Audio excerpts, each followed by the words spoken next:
सभी विद्यार्थियों को नमस्कार। अपने इस YouTube चैनल पर आपका स्वागत है, अभिनंदन। हाँ तो विद्यार्थियों, आज हम कक्षा 12th विषय राजनीति विज्ञान से एक छोटा सा और महत्वपूर्ण टॉपिक देखने जा रहे हैं। तो आज का हमारा विषय रहेगा राजनीति विज्ञान, कक्षा रहेगी 12th और आज का हमारा टॉपिक रहेगा गुटबाजी अच्छी या बुरी। तो आज का हमारा टॉपिक क्या है? आज का हमारा टॉपिक है जो गुटबाजी होती है पार्टियों में, वो अच्छी होती है या बुरी होती है। तो देखने जा रहे हैं आज गुटबाजी अच्छी या बुरी। तो देखिए विद्यार्थियों, सामान्यतः गुटबाजी को एक रोग समझा जाता है। बात बिल्कुल सही है। सामान्यतः सामान्यतः गुटबाजी को क्या समझा जाता है कि रोग समझा जाता है। सामान्यतः गुटबाजी को एक रोग समझा जाता है और कहा जाता है कि इसे दूर किया जाना चाहिए, और यह भी कहा जाता है कि गुटबाजी को दूर किया जाना चाहिए।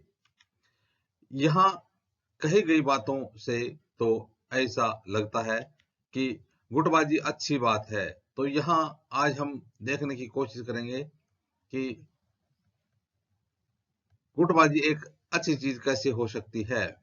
तो देखिए विद्यार्थियों, यहाँ आज हम चर्चा कर रहे हैं कि गुटबाजी क्या कभी अच्छी भी हो सकती है या गुटबाजी एक अच्छी बात भी है। हाँ तो शुरू करते हैं कि किस प्रकार से गुटबाजी अच्छी हो सकती है। तो देखिए विद्यार्थियों, बात करते हैं हम भारतीय राजनीति की, कांग्रेस प्रणाली की। यदि हम भारतीय राजनीति की कांग्रेस प्रणाली की हम चर्चा करें तो कांग्रेस प्रणाली में जो प्रारंभिक दौर था तो उसमें किस प्रकार से गुटबाजी थी वो हमारे लिए सहायक हुई थी। तो बात करते हैं भारतीय राजनीति कांग्रेस प्रणाली की। चुनावी प्रतिस्पर्धा के पहले दशक में कांग्रेस की अधिकतर प्रांतीय इकाइयों विभिन्न गुटों से मिलकर बनी थी। चुनावी प्रतिस्पर्धा के पहले दशक में, जो चुनावी प्रतिस्पर्धा का पहला दशक था, कहने का मतलब कि उन जो प्रथम आम चुनाव थे 1951-52 में हुए थे, 1951-1952 में थे, 1952 के प्रथम आम चुनाव कहा जाता है। तो कह रहा है कि उसमें कांग्रेस की अधिकतर प्रांतीय इकाइयां थी, वे विभिन्न गुटों से मिलकर के बनी थी। ये गुट अलग अलग विचारधारात्मक रुख अपनाते थे, और ये गुट से क्या थे, इनकी अलग अलग विचारधारा थी, इसलिए ये गुट अलग अलग विचारधारात्मक रुख अपनाते थे। और कांग्रेस एक भारी भरकम मध्यम वर्गीय पार्टी के रूप में उभरकर सामने आई। तो कांग्रेस एक भारी भरकम कौन सी पार्टी के रूप में? मध्यम मार्गी, बीच का मार्ग अपनाने वाली पार्टी के रूप में उभरकर सामने आई। उस समय दूसरी पार्टियां सत्ता वास्तविक इस्तेमाल से कोसों दूर थी। उस समय दूसरी पार्टियां थी वो सत्ता के वास्तविक इस्तेमाल से काफी कोसों दूर थी, क्योंकि उनको जो सत्ता उसका इस्तेमाल उनके लिए नहीं था, क्योंकि वो इतनी हावी नहीं हो पाई थी। शासक दल का कोई विकल्प नहीं था, और शासक दल है उसके, यानी शासक दल उसमें कांग्रेस पार्टी थी, तो कांग्रेस पार्टी का उसमें कोई विकल्प नहीं था।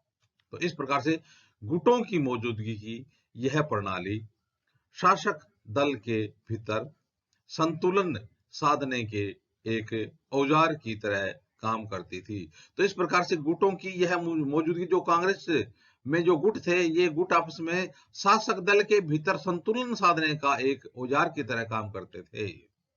तो इस प्रकार से जो गुट होते हैं वो कभी कभी एक संतुलन साधने का काम भी करते हैं। जिस प्रकार से हमने देखा कि किस प्रकार से जो पहला दशक था उसमें, जो हमारी चुनाव प्रणाली का पहला दशक था, उसमें गुटों की मौजूदगी की प्रणाली शासक दल के भीतर संतुलन साधने के औजार की तरह काम कर रही थी। इस तरह राजनीतिक होड़ कांग्रेस के भीतर ही चलती थी। राजनीतिक होड़, क्योंकि दूसरी पार्टियां थी, विपक्षी पार्टियां थी, वो तो पूरी तरह से प्रभावित नहीं हो पाई थी। परिणाम स्वरूप राजनीतिक होड़ किस में चल रही थी? कांग्रेस के भीतर ही चल रही थी। इस अर्थ में देखें तो चुनावी प्रतिस्पर्धा के पहले दशक में कांग्रेस ने शासक दल की भूमिका निभाई और विपक्षी विपक्ष की भी भूमिका निभाई।